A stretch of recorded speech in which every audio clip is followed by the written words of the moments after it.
Hi everyone, welcome to the VETtalks Future-Proof Your RTO session today. This session is the first in eSkilled's VETtalks series where we're going to be unpacking all things VET and discussing a myriad of VET topics with industry experts over the next few months. In this session, we're going to explore critical considerations in preparing for the new standards so you can embrace these changes with confidence. To thank you for your time, we're going to provide you with a certificate of attendance as evidence of your professional development today, and to ensure that you have something practical to take away. Angela from Vivacity, who's with us right now, has been super kind to throw in a free 2025 standards readiness checklist to help you prepare or help you in your preparations for July the 1st. So we're going to share that download link for the checklist at the end of the session. So hang around for that. If you have any questions, please add them to the chat, and Will, our Executive Performance Officer, who's also here with us today, hi Will, will be collecting and collating your questions for a question and answer session later on in this session. And finally, we've shared a link to the practice guides for the new standards recently released by ASQA, and that download link or that link to those practice guides is in the chat panel. So feel free to click on that link if you haven't already checked out ASQA's practice guides. There's lots of practical tips and information in those too that are going to help you prepare and get ready for the standards on the 1st of July. So before we kick off, my name is Scott Rogers. I am CEO at eSkilled.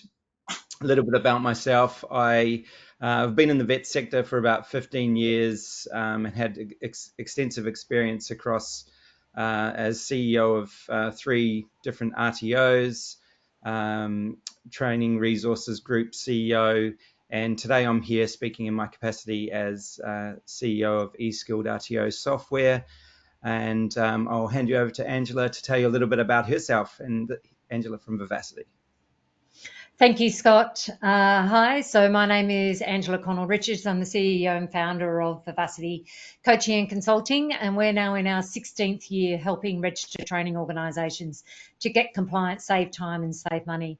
I've been in the training industry for over 30 years, so a bit longer than you, Scott, and I've owned and operated 3 of my own RTOs, but I've worked in the capacity as a trainer and assessor, delivering Cert 2 to Diploma in Business, as well as training compliance, operations manager, CEO. So I've worked in a variety of different roles within RTOs. And for the last 16 years, we've been helping RTOs with their compliance, as well as CRICOS providers. And in the last couple of years, we've also been helping people to set up as a group training organisation, so a GTO. So we've got extensive experience around that area, and we've got about 15 people on our team to help you out with all of that. Awesome. Thanks, Angela. So we're going to kick off now, and I just want to thank Angela for coming here today and bringing her expertise to help us out with some of these questions and help us prepare for the standards. Angela, can you let us know what you think is the biggest mindset shift, I guess, for RTOs that need to make preparations for the new standards? Thanks, Scott. And I'd just like to say it's been a pleasure to be able to join you on delivering this webinar as well. So when it comes to mindset with the new standards, there's been a lot of people who, we're still talking to people who don't understand that this comes in on the 1st of July. We're not far away from the 1st of July. So I think a lot of people are waiting. They're waiting to see what happens if they get an audit or what's going to change. What we've already noticed this year as consultants in the industry is ASQA are already auditing against the new requirements, even though they don't officially have any tools. They actually don't have an audit checklist. They don't have a self-assessment checklist against the new standards yet. We know this because we've got a couple of initial registrations we're trying to submit, and we can't submit them right now because there's no document and ASQA is not ready for it. So even though ASQA is not ready, we need to be ready. And one of the important things that I've seen when it comes to the new standards is we need to have a culture of compliance throughout our RTO.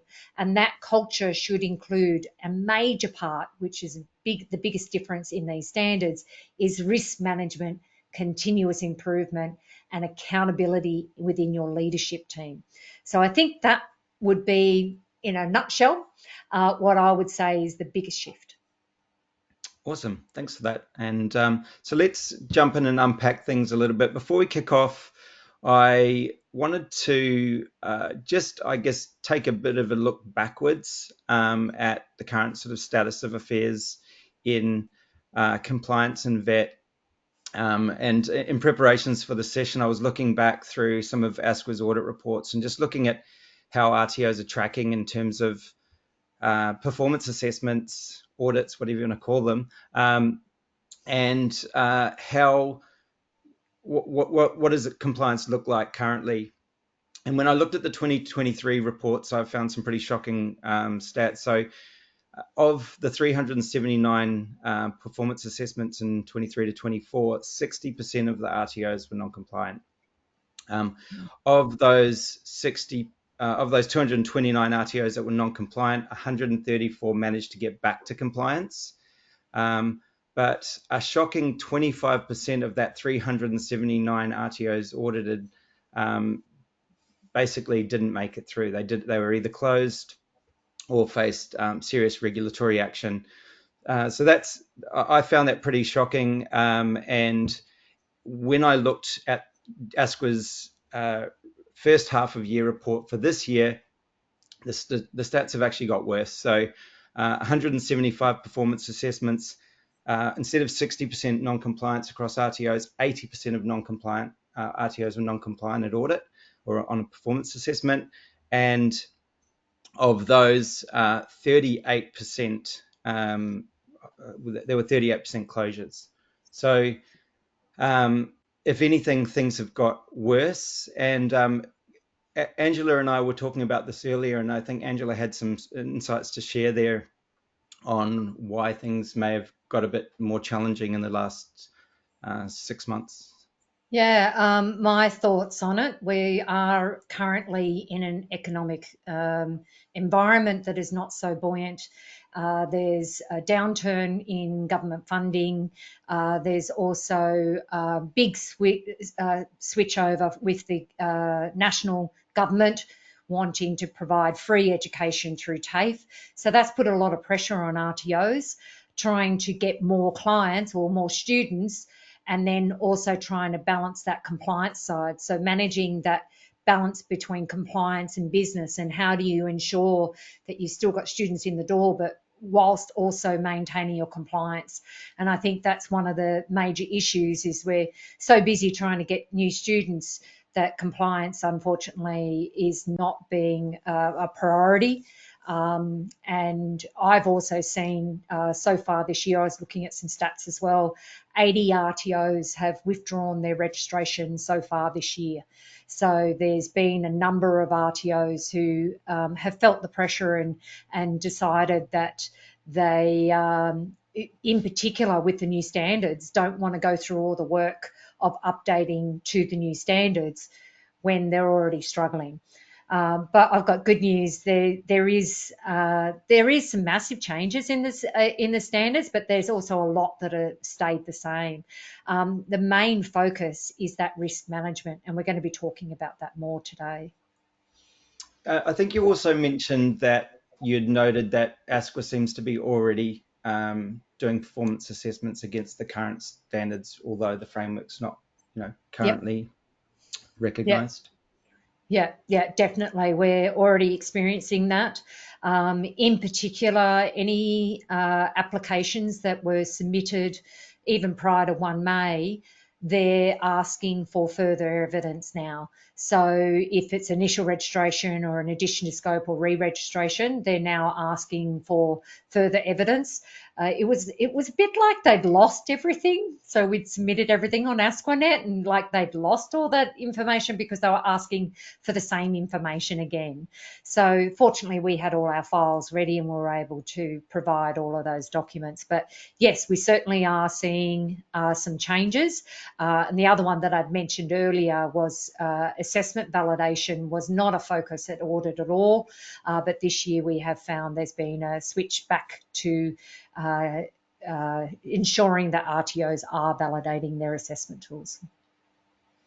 Okay, awesome. So look, I think those stats sort of speak for themselves and making it clear, the risk environment's pretty, it's serious from the perspective of, as RTOs, we need to make sure that we're paying attention. Because I think those previous stats had some really clear areas that RTOs struggle with, we've decided to structure this session around those areas specifically, because obviously we could spend days talking about the standards and the changes and deep diving. Because we only have an hour, we're going to look at 3 areas within the standards, and particularly non-compliance, common non-compliances, and then how obviously what things and considerations to look at in preparation for those standards and ensuring that you don't fall into the same traps that other RTOs seem to be. So those quality areas are quality area 1, 3, and 4. And so we're going to kick off with trainer and assessor competence. It's the number 1 area of non-compliance for RTOs still to this day. RTOs seem to really struggle with staying on top of all the requirements there. So Angela, can you talk us through obviously some of the considerations that we need to look at around trainer and assessor competency in preparation for the standards? Yeah, for sure. We've found quite often when we go to audit with clients that trainer and assessors are often the highest non-compliance area and that's been for many, many years. And the main issue is that mapping. So mapping the trainer and assessor skills and knowledge against the units of competencies that they are delivering.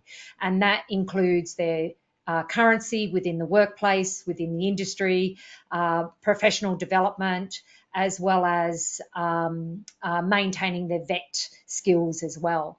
So there's not a lot that has changed with regards to trainers and assessors, other than it's just been clarified a bit more around VET workforce and how they fall within the VET workforce and what are the requirements. And basically they've relaxed a bit around supervision, so having trainers and assessors working under supervision. So these are trainers that do not currently hold the Cert 4 in training and assessment, but they can work under supervision, and they've relaxed those requirements within the new standards. And the main reason why that they've done that is because we saw a lot of trainers leave the industry because they didn't want to update their qualifications. And then we also found that it was very hard to get new trainers and assessors in because we didn't have a transition model. We didn't have a process for ensuring that we're able to bring someone in under a mentorship sort of guide. So they're the main changes that have happened. They've now relaxed the qualifications, so the trainer and assessor now can just hold the Cert 4 in training and assessment, being the 40116. Now, the great thing about this is they've changed the focus that the trainer and assessor has to update their qualification every time a new qualification comes out. It is now they've got the Cert 4 in training and assessment. They don't need to update their qualification. However, they need to demonstrate that they are undertaking VET professional development as well as industry professional development. And that needs to be mapped within the trainer's matrix. So we need to have all of that information mapped in there, and a professional development plan is going to be the most important part. So that's what comes under the new standards, is how are you mapping the trainers and assessors' skills and knowledge against the unit of competencies that they are delivering, whether it's a direct match to the units that they hold, or their relevant industry experience. And the other great area is working under supervision. Now, with that, if you are going to have trainers and assessors working under supervision, you need to have a policy and process for how you're going to monitor those trainers and assessors. So trainers and assessors who do not currently hold the qualification in training and assessment. And if you do engage a trainer and assessor who doesn't hold that qual, that they are committed to enrolling into and completing the Cert 4 in training and assessment within a 2-year period. So that's a part of the process. So if you're going to be recruiting new trainers and assessors and they don't hold the qual, they need to have a willingness to be able to complete the Cert 4 in training and assessment, and that willingness to map their current skills and knowledge against the unit of competencies. That's the massive difference that I've seen. One of the things I noted as well is that RTOs need to have, or whoever's approving the evidence that's uploaded to a trainer matrix needs to ensure they have a process for validating that evidence as well. Correct. And keeping evidence. And that's going to be part of your risk management. So yeah, so under the governance quality area, it's that risk management. So how are you managing the risks of all of your trainers and assessors? So ensuring that you've got relevant and current industry skills and knowledge. Yep. So how does, like, there's a lot to manage, like an RTO that has 20 trainers across multiple industries.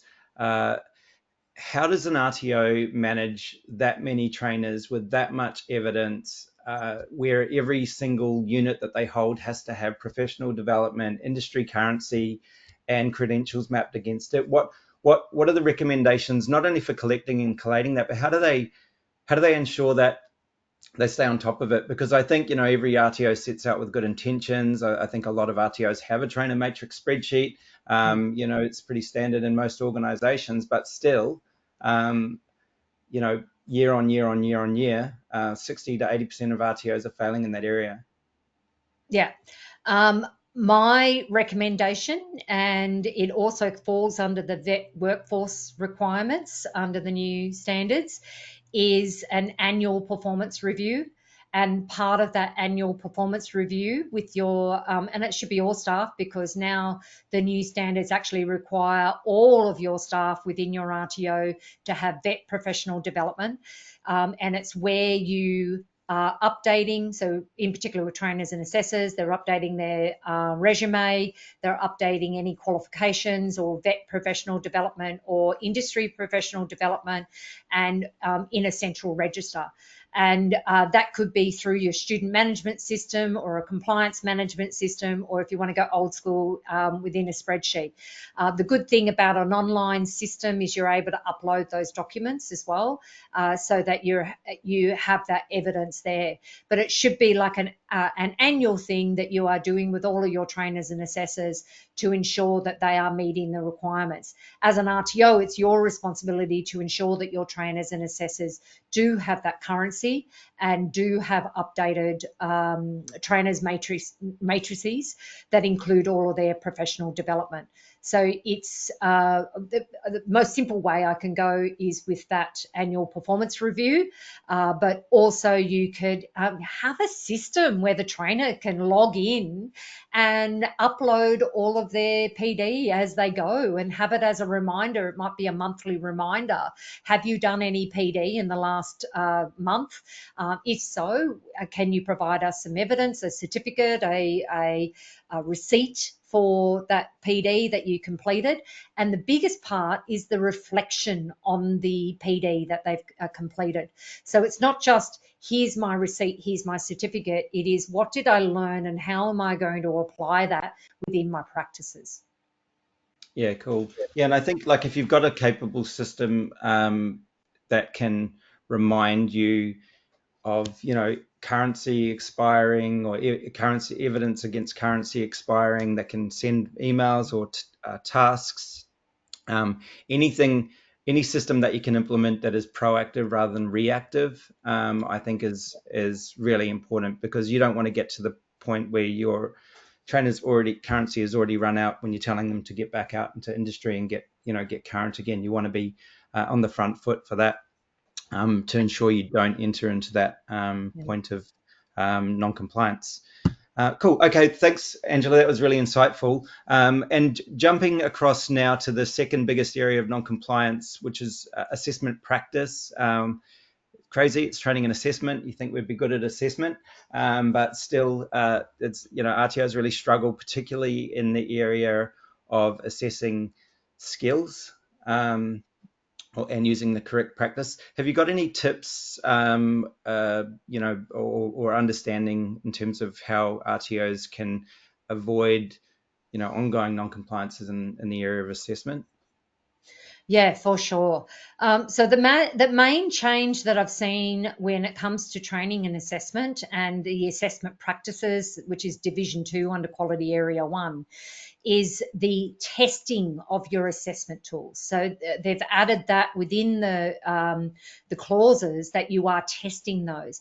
Now that could be another name for validation, but the way my recommendation is your trainers and assessors should be testing the tool by completing the tool themselves, so that they get a better understanding of how the assessment, how they can deliver the training to meet the assessment.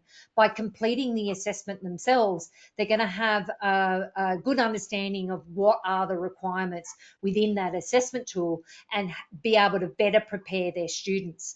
Now, whilst you're testing that tool, you should be really looking at, is it valid? Is it reliable? So looking at the rules of evidence and principles assessment, but it's also really identifying, is this suitable for your learner cohort? Does it meet the learner cohort needs? Is it easy to understand? Is it easy to read? Is there clear instructions for the student? Are there clear instructions for the assessor? So if you were to get a new assessor join your team, would they be able to read that assessment tool and easily follow the steps in there in how to conduct that assessment? So it is, as I said, there's not a lot that has changed within this standard, but it has been a constant frustration in many, many audits that I've seen throughout my whole lifetime as a consultant, as an RTO, whereby a lot of the non-compliances are around assessment tools, which then trigger non-compliances within your training and assessment strategy, and then can also trigger non-compliances when it comes to trainers and assessors. So we need to get those assessment tools right from the very beginning, and validation is the best way to do that. But that testing side, I think it is very much getting your trainers and assessors to complete those assessment tools so that they get a much deeper understanding of how to apply those. Now, the other area, as I mentioned earlier, is what we were noticing in the last couple of years, bar this year, was there was a move away from auditors, ASQA auditors, looking into assessment validation. But we've now seen this year there's been a big shift back to the auditors looking at whether you have conducted assessment validation and the evidence that supports that. In particular, what changes did you make post-assessment validation? What was the, and then very much so bringing in that risk management is how have you minimized a risk of non-compliance and incorrectly assessing a student as competent when you haven't got sufficient evidence to demonstrate that they are actually competent. So it's, and that once again, that comes back to testing the tool, but validating the tool against the unit of competencies and the assessment criteria. Now we have another change that is still on the horizon that hasn't hit the shores yet, and that's the whole Australian qualifications framework, which is going to change. We're going to be moving away from a qualification basis that we are now to a level basis. So instead of having a certificate 1, 2, 3, 4 in set fields, we'll have levels, and those levels will be more like micro-credentialing. So where you're looking at a cluster of units or a full skill set, where you're clustering those units to meet in industry needs. And that's where we really need to be validating assessment tools at a unit level to really identify how is it not only meeting the requirements of the training product, but more importantly, the industry sector and your learner cohort. They're the areas that are often the non-compliant areas. They haven't been validated against the user, so the students and the industry, and how is it applicable to the industry. So they're the major changes that I've seen, and that testing of the tools. Yeah, look, and I think a critical factor when, if your RTO has limited resources, the standards make it really clear that you need to focus on high risk areas first in terms of validating your assessment tools. So things like if you've got courses with high volume of enrollments, obviously those courses are higher risk if there's issues with those assessment tools. Any units or qualifications where you've got poor student outcomes, and also any obviously industry critical high risk qualifications, things like early years learning, aged care, and obviously a lot of the industries which have safety risks or hazards related to them. So bringing it all back to governance, because we're going to keep talking about governance from here on in, aren't we, Angela? Your risk management strategy needs to identify those units and qualifications within your scope and ensure that they're top of your list in terms of validation of your assessment tools to ensure that you're taking a risk management approach to governance within your RTO, and particularly in the area of assessment practice. And then obviously, making sure you maintain that validation schedule, which is pretty critical in terms of ensuring 50% of your products are, training products are validated in the first 3 years. Some people aren't aware, just a point of note, a training product, like for instance, a qualification, to validate that qualification, you only need to validate 2 units. You don't. There's a misconception that you have to validate the entire qualification. You only need to validate 2 units within that qualification to have met the requirements under the standards for having validated that product. The only exception to that, and by the way, you look like you're freaking out, Angela. No, I disagree with that. Sorry. I've actually validated this with ASQA. That's why I'm mentioning it. And I've got it in writing. How many times did you ring ASQA? I can share it with you. I've got it in writing. So the only exception that they made to that was in a high risk qualification, where it may be expected that you validate a greater percentage of the units within that qualification. So I've definitely validated that, because I had the question myself. Really, do we have to validate everything on scope? Because that's huge if you've got a massive scope. So that's an interesting point that I only recently learnt. So I thought I'd share that with you. So let's talk about governance, because to me, governance is the number one biggest change within the standards. And obviously this is part of the big shift towards self-assurance and putting the onus back on executive management of the RTO to ensure that they've got adequate governance policies, procedures, and systems and processes in place. Angela, what are some of the changes in governance that you've seen in the standards? Okay, so this is the biggest area. There's been some massive changes when it comes to governance. We were talking about this earlier. As I said, I've been in the training industry for over 30 years, so I've experienced a roller coaster ride of changes when it comes to the training sector. And what I've seen with the new standards is there's very much a shift back towards the old standards that we have, the framework that we have, the training framework that we used to have prior to when we moved over to a national regulator. So when we were under state-based regulator, we had one of the requirements was having a continuous improvement register and a risk register. Now, we never took away, as part of our documentation, our suite of documentation, we never took away the continuous improvement, because we identified that as a core component of managing your ongoing compliance, and we kept that under standard 2.2. But now with the new standards, it's very much focused on that risk management. So what type of risk management systems do you have in place, and how are you managing those risks?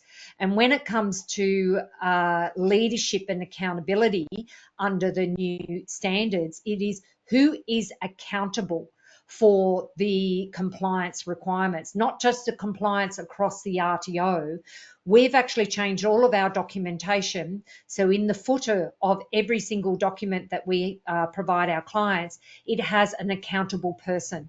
So whether that's the trainer and assessor, the CEO, the compliance manager, the marketing manager, we have adapted an accountability role within for each document, but also for each area. And then that maps over to our risk register. So we have a risk register, and in there it would be who is accountable for this. So accountable is meaning that it's within their position description of what they are accountable for when it comes to the standards, but also they're accountable if something goes wrong. So if they are, for example, if you're the marketing manager, you need to comply with the requirements under information. So under quality area 1 and 2, quality area 2, which is the information that you're providing, but quality area 1 is making sure that you are aligning your marketing to what's included within your training and assessment strategy. So that gives you an example of 2 quality areas that the marketing manager needs to be responsible for when it comes to marketing your materials and ensuring that it complies with the requirements of the NRT logo and the AQF logo as well. So that's just I've given you a sort of a snapshot of one area that's not trainer and assessor based. So it's really looking at, okay, your leadership team, who is accountable for what, and then what are their requirements when it comes to the compliance requirements, and that should sit within the position description of that role. We've rewritten all of our position descriptions. We've got over 30 position descriptions now, because we've got a lot of RTOs with different size and scopes of operations, and within that we've identified different clauses that would be relevant for those different roles. And that's what I would recommend everybody do within your position descriptions. It should include in there what are the relevant clauses that this role is accountable for.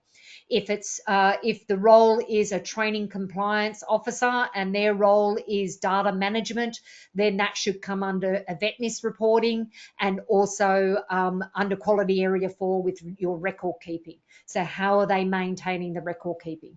So you should be mapping what clauses they are responsible for within the position descriptions.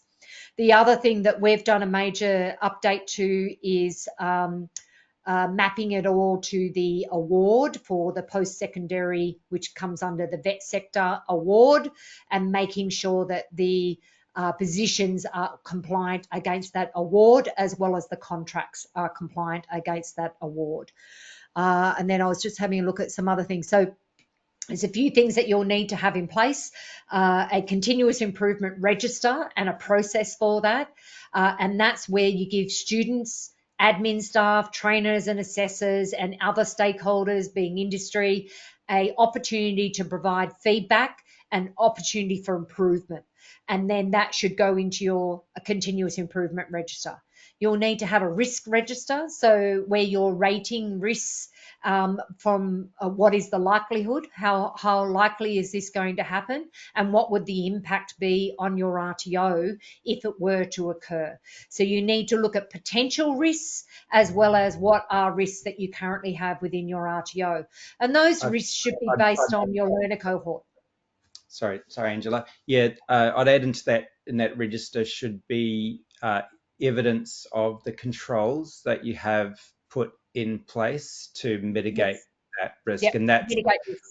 that's super important, because it's the evidence stuff that when ASQA comes to do your next performance assessment, that's the stuff they want to see. Not just that you put it in a register, but that you've taken necessary steps to mitigate those risks, and you've got evidence of having put those controls in place and reviewing those controls regularly to ensure they're still effective. Yeah, I've also I've seen a couple of questions in the chat, and Paul put one in about how many hours do you recommend for both vet and industry currency. This is risk management as well. You need to be able to manage that risk, and there is, although the standards don't state that you need to have a certain amount of hours, it is your responsibility as an RTO to have a professional development point process within your RTO that aligns with your learner cohort as well as with the training products that you are delivering. And if you've got high risk training products, there should be more PD that is undertaken. And this is really going to be determined by you as an RTO. And that's where you need to undertake a risk management of that. So you need to, and this was just a great example of how we could implement risk management is, okay, how many hours should we require our trainers and assessors and admin staff to complete in the vet and the industry sector? Let's take into consideration what training products we're delivering and the students, our learner cohort. Who are the learner cohort and who is the industry? And then you should identify some sort of process, a policy and procedure on how are you going to manage that and have a professional development point system in place. Wonderful, thanks. Yeah, so and then at the very top of all of that, I guess if we sit back up at the top of the RTO ladder, executive management need to have adequate oversight over all of that. So regular meetings to review these risk management strategies, reviewing regular meetings and meeting minutes, so evidence of those meetings to ensure there's review of that continuous improvement register. It can't be a static document that sits off to the side that nobody looks at. You have to have the evidence of executive management being engaged in the governance of your organization and taking necessary steps where it's required to obviously step in and mitigate and take action to mitigate risks within the organization. So the focus really is on the management and executive team within any RTO to have those governance processes, policies, procedures in place. Yeah, it's no longer you can palm that off to someone else. As senior management, you need to have a good understanding of the compliance requirements. The number of times where we've taken on a potential new client and they haven't even read the standards and they don't actually know what are the requirements because they're the CEO, that's no longer, you can't do that. You need to have a good understanding, and everyone within your RTO needs to undertake vet professional development to ensure that they understand the requirements of the standards. Yep, awesome.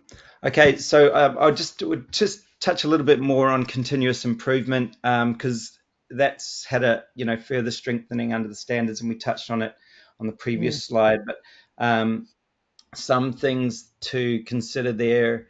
In the new standards, the previous standards used to talk about stakeholder engagement. It was fairly vague who those stakeholders should be and what sort of engagement. That's all been very, very well clarified under the new standards. So some of the things that I would recommend that you ensure that you've got in place and have evidence of is how you collect, collate, and analyze data and feedback from multiple sources. And some of those sources should include complaints, your complaints and appeals logs. So if you don't have a complaints and appeals register where you collect, collate, and act on all of your complaints and appeals, I definitely recommend you need to have that in place and have a process, again, that governance process for management to be reviewing that.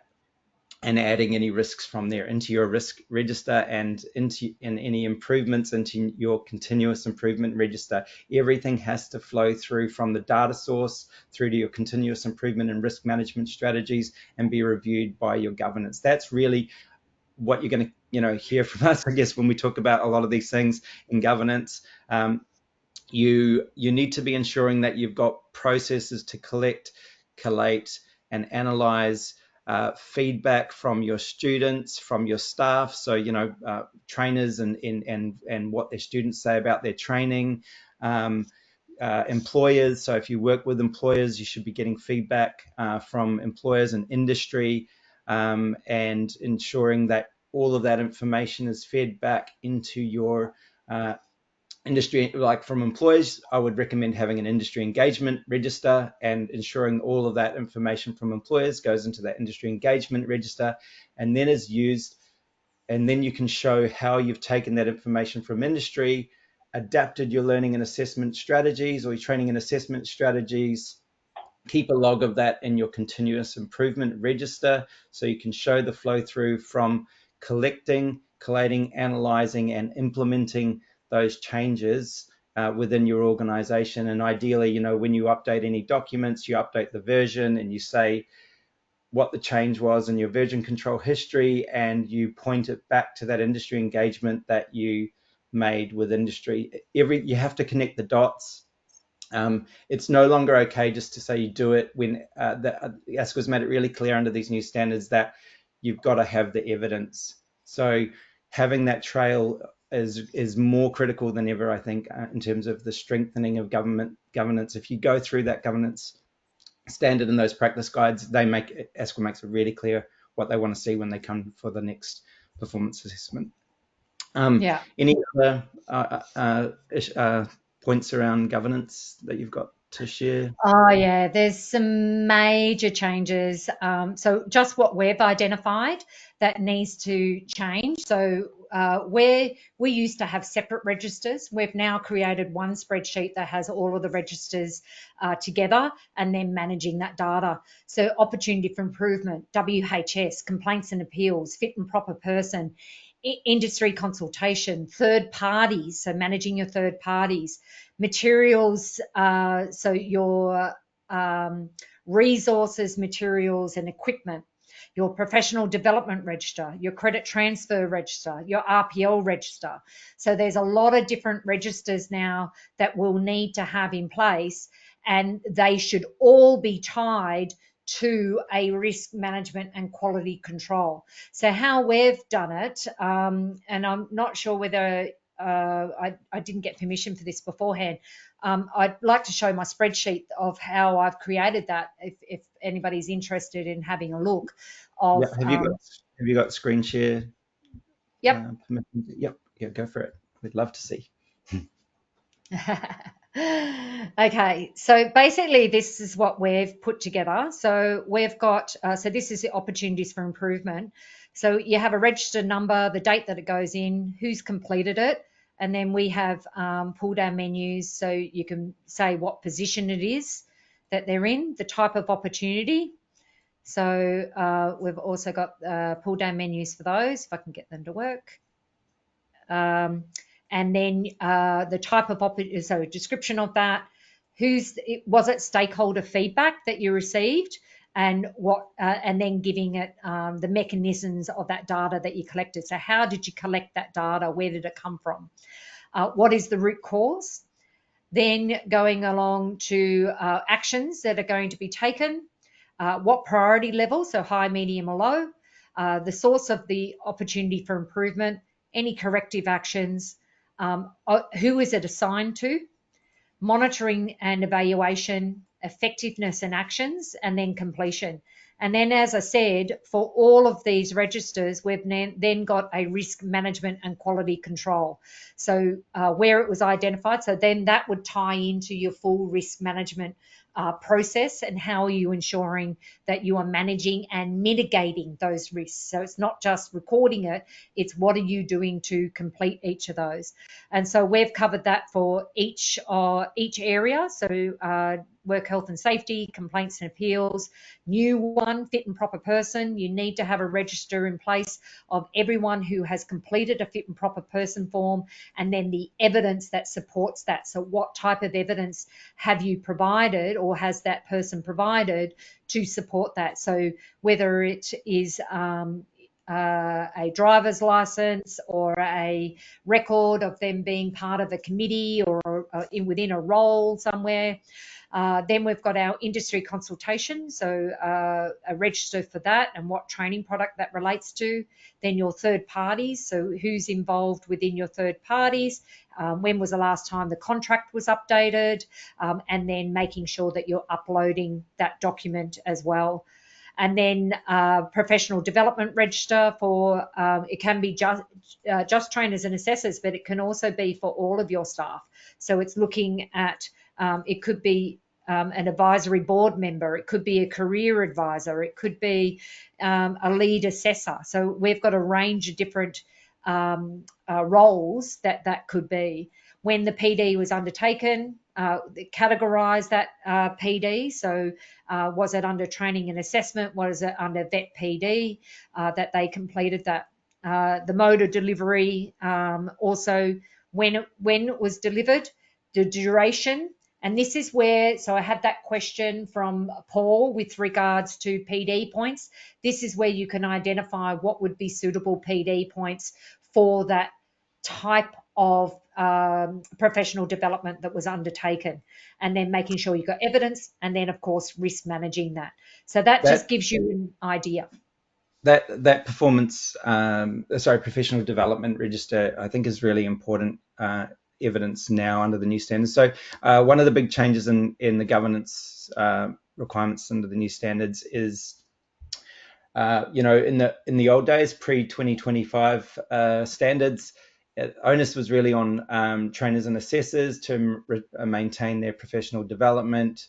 There was, very little talk about professional development across all staff, and there was no real onus on RTOs to maintain professional development. So often vet staff are, having to foot the bill for professional development themselves, and, take actions themselves to maintain their professional development. So that's really changed under the standards. The onus is now on the RTO to ensure that they provide their staff opportunities for professional development. So if you haven't got a professional development schedule and a register to prove that you've had your staff undertake that, again, it also ties into the governance requirements and that require RTOs to, I've just lost my train of thought, the compliance culture. So there's a requirement under the standards for the RTO to show that they have a culture of compliance, and obviously that professional development is really critical to show evidence that your RTO has a culture of compliance by upgrading, ensuring your staff are doing professional development in that area and have the necessary skills to work within the vet sector. I've got a question here from Sarah. What software are you using to log all this information? Now, one thing that we really identified is this is going to be too hard to manage through spreadsheets. As you can see, that spreadsheet that I created has a lot of information in there. So we've actually created a new system called 𝗪𝗠, where it's basically all those spreadsheets into an app. And basically what you can do is you have a risk register. So you've got your dashboard where you can see quite easily what is compliant, what is non-compliant, but it's also got your risk management. So it's managing those risks within your risk register. It's also got a fit and proper person register, so you can ensure that you've kept all of your fit and proper person forms are all being updated, and you've got all the relevant data within one system as well. You can also put all your policies, procedures, forms and documents into here, and then map it against the relevant standards, so the quality area as well as the division. So we just noticed when we were creating all of the new documents under the new standards, we actually realised there's a lot of work here when it comes to spreadsheets, and we knew that a lot of our clients were going to find that too overwhelming and a lot of work to do. So I thought, well, what can I do to make it easier for you? So this one is all automated, and it has like a continuous improvement register. It has the risk management. There are a few other systems that are out there as well. I've seen a few others that are out there, but the way we've written this is based on my 30 years of experience of doing the risk registers through a spreadsheet, and then putting it into software and making it easier. And then the other thing that we've done is we've also included our RTO compliance bot. So you can have a consultant 24/7 that can answer any of your questions. It's basically me as it cloned as a bot, where you can ask any compliance questions and it will answer those questions within the bot. We found that this is the only way that you're going to be able to manage that ongoing compliance without having all of these different spreadsheets and then trying to make sure that everyone on your team is meeting the compliance requirements as well. Yeah, I don't think you can really manage your compliance risk and governance strategy with spreadsheets anymore. I actually think spreadsheets have a lot of responsibility. I don't know if the spreadsheets are responsible, but the problem with spreadsheets is people feel like they're doing stuff, but things are going out of date, things are becoming not current, no one knows about it, no one's checking the spreadsheets. Similar to and Angela and I are really passionate about the stuff, as you can probably tell. And eSkilled obviously is one of the first sort of student management systems to really take compliance seriously and provide support for RTOs in that space too. For those of you that are eSkilled clients, you already know that we have complaints, appeals registers, compliance document registers, training and assessor matrix registers, industry engagement registers. We've just done a big overhaul to implement all of that into our automations process. So, because one of the things is, even with the registers within an application, the key is that someone's notified if something is becoming not gone into non-compliance, but it's ready for review or it needs review. For instance, if a trainer currency is running out, you want to know 6 to 8 weeks before that happens, not on the date when someone remembers to have a look. So ensuring you've got systematic processes in place to notify and ping the right people, whether it's a task or an email, or like 𝗘𝗽𝗢 there, where you've got that visual representation, you can log in and see if anything's glowing red or flashing red, so you know that you've got to take some action. And it's got to be easy, because otherwise, if it's not, things just fall under the radar, and the same things are going to continue in the vet sector. And I think we need to move forward together with compliance as a focus. I think it's, and we want to make compliance easy. Yeah, absolutely. Yeah, it's got to be. It shouldn't be so complicated. No, it's got to be easy. Otherwise, things just don't get done. So we're passionate about that, and I'm just wary of time. So we might pass pass it over to you guys for some more questions. Angela's been answering some as we went, so thanks, Angela. Will, can you read us off some questions that you've noted along the way? Oh, you've got no audio. I think it's answered a lot in there. Okay. Yeah, go, Will. Is it true that the TA 40110 no longer needs the 2 units upgrade under the new standards? No. So under the new requirements, this is in the effort of trying to get more trainers to come back who decided they didn't want to do the upgrade. However, they do need to demonstrate professional development in the vet sector. That's good. Are contract trainers under the new standards considered as third parties? This all depends on whether they're delivering training and assessment under your scope of registration, or are they delivering training and assessment for your RTO. So when I say under your scope of registration, they're marketing and selling the courses on their own. If you've got a contract trainer who is contracted just to deliver the training and assessment, no, they're not a third party. Kylie's got her hand up for a question. Kylie, did you want to ask your question? Oh, it's gone down again. Oh, it's gone. Okay. Okay, maybe that was the phantom hand. I'll grab some of the new ones. How are nominal hours affected or interpreted in new standards? So watch this space. This is all going to fall under the new qualifications framework. But what we're seeing at audit is nominal hours is still what ASQA are using when it comes to looking at the hours that you're putting into your training and assessment strategy. And those nominal hours should include your training and applying those skills on a number of occasions, the assessing, the tasks that they're doing in their own time. So it could be assessments or tasks that they're doing at home.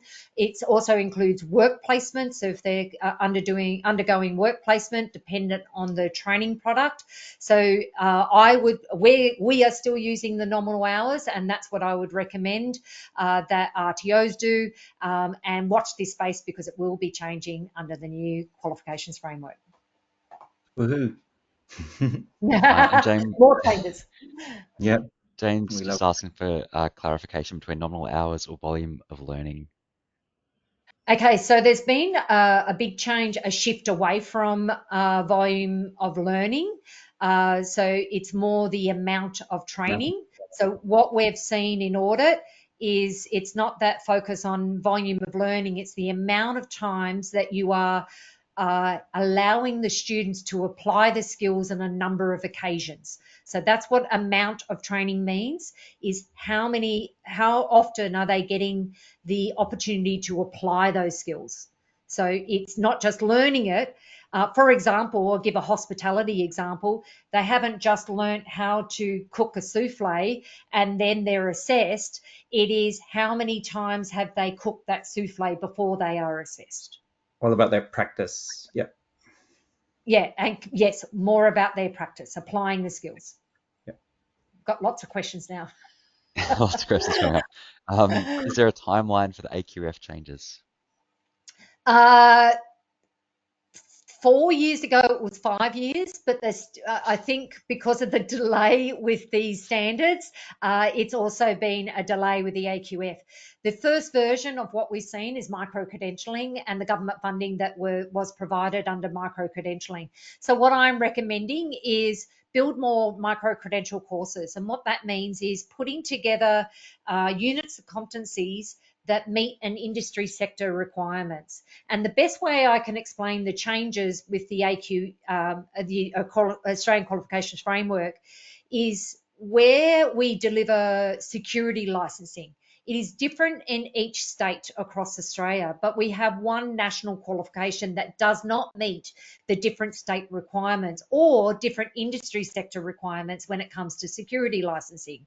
So the way the new Australian Qualifications Framework will work is you'll be putting together a training product that will include the units of competencies that are relevant for your state and your licensing body. For example, with the security licensing, will be meeting that regulatory requirement and the units of competencies that they require. So you're contextualising a qualification that is going to meet that industry need, and that's what I recommend that we should start doing now. One little thing that I thought I should share with you, which I think is quite notable under Quality Area 2, is that under the new standards, obviously most RTOs have some form of LLN assessment currently in place. Under the new standards, as of July 1, you need to have a language literacy, numeracy, and digital skills assessment in place from July 1. Yep. So if you haven't already got that done, that's something that you probably want to get onto straight away. ASQA wants to know that the students have the digital skills capacity to be able to undertake the course within your organisation to the level of what's required in the qualification or unit that they're studying. So the level is really going to be determined by whatever course they're undertaking. What is notable is that the shift has also gone from completing that on enrolment to prior to enrolment. So that's really notable, because I know a lot of RTOs are obviously enrolling students into their courses and then getting them to do their LN assessment, and away they go.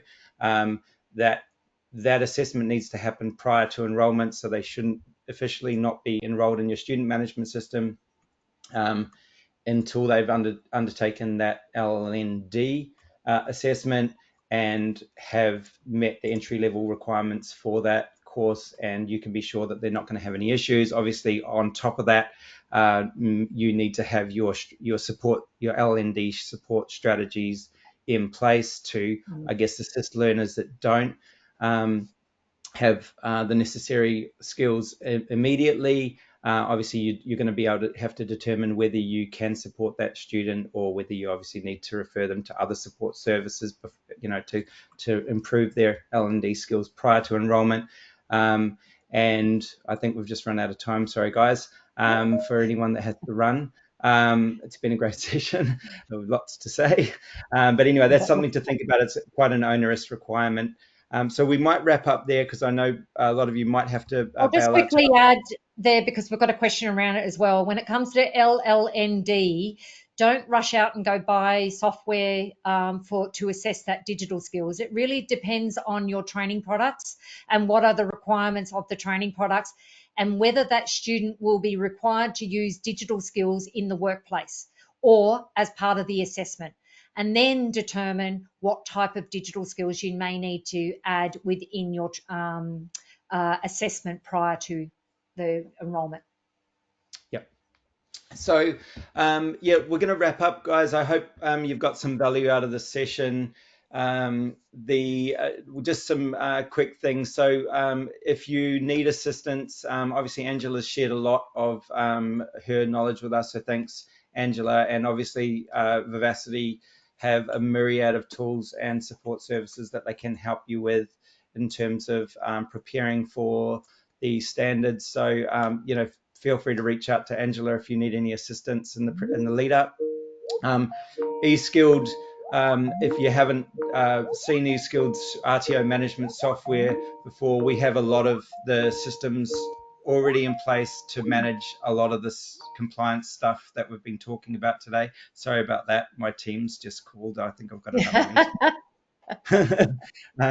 So yeah, look, we've got a bunch of automations and applications that can just make the stuff easy. It's got to be easy. And if you're an existing client and you're not over that stuff, please reach out to our support team, because they can help you, point you in the right direction in terms of getting properly set up for the standards and making sure you've got all those registers underway and being built and filled out. Obviously, Angela's also got some incredible tools in that area. So yeah, there's our websites. I promised at the beginning that Angela was offering a free readiness checklist. So if you scan the QR code, not sharing your presentation's not showing. Yeah. Pull that off. Oh, that's right. I gave it over to you, didn't I? That was a bit naughty, and I didn't get it back. So let's try again. Sorry, I'm in that zone of sharing my screen, and you haven't seen a thing. So yeah. Angela has a QR code here that she's kindly shared with us, which will allow you to get that readiness checklist and just do a quick assessment, make sure that you're prepped and ready to go. So feel free to scan that. We'll also follow this up with an email with a recording of this if you want to check back or share it with any of your staff. And Angela will probably share that link to you on an email after this, for those that had to bail out early and didn't get to see this QR code. So if you weren't able to scan it, or it's not working for you right now, don't worry, we'll send that to you in an email. I've got a link in the chat as well, so you can just go to that link in the chat. And then I've also got my email address in there if you have any further questions that we weren't able to answer. And I think that's a wrap, guys. We probably could have talked for hours, as you can tell. There's lots to talk about. I hope you've got some value out of this session. I want to say a big thank you to Angela for taking some time out of her day to share her valuable knowledge with us. Feel free to reach out to her if you need further assistance. And we'll be running more of these sessions. If you want to like us or follow us on LinkedIn, will be somewhere along here. I have a QR code, but we'll share it with you, our LinkedIn, there it is, LinkedIn profile with you, an email as well. These talks will be running for the next 3 months, where we're sort of jumping into different areas of compliance with different vet experts and having them share their amazing expertise, as Angela has done with us today. So thanks everyone for attending. Sorry for taking you a little bit over time, and I do hope that you got some value out of the session today. There's a survey at the end if you do have time. I know I'm pushing my luck, but we'd love to get your feedback and what you thought of the session, and whether there's anything that we could have done to improve the session for you guys going forward. So thanks everyone for your time today. Thank you very much, Scott, for having me as your first guest. Thank you very much, everyone. I look forward to catching up with you again soon. All right. Thanks, everyone. Thank you, everyone.